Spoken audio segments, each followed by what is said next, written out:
Hey Ryan, Matt Parent. All right, so a couple things. we you guys have a import export tool. Um, Exporting's a little bit easier, obviously, than importing because the format doesn't matter. So in this particular case, the video will be easy. And so there's a couple different export tools in Magento that we've added into the system. One that we don't regularly use for exports is the one that I would recommend for you guys to use. I checked it and I did a couple tests on it and made a minor adjustment on timing.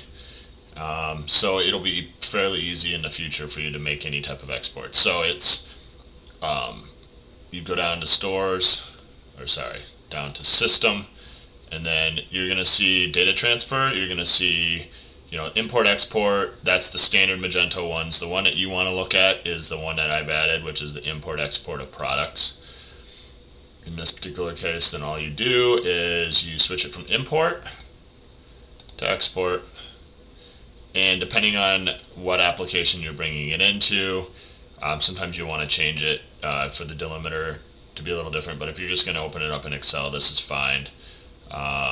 Sometimes, depending on how you guys add your products into the system and how you may have descriptions or other things into standard part lists, sometimes people use commas or other strange characters.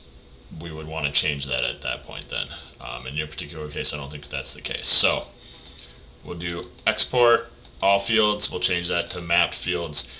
When you do an export out, try not to do all fields.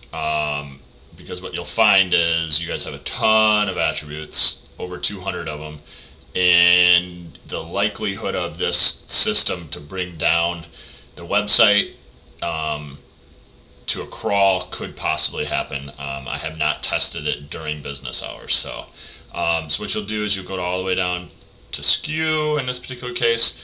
So in this particular, you'll be able to add more information if you need to. But in this case, then you'll want to go to, find it, image,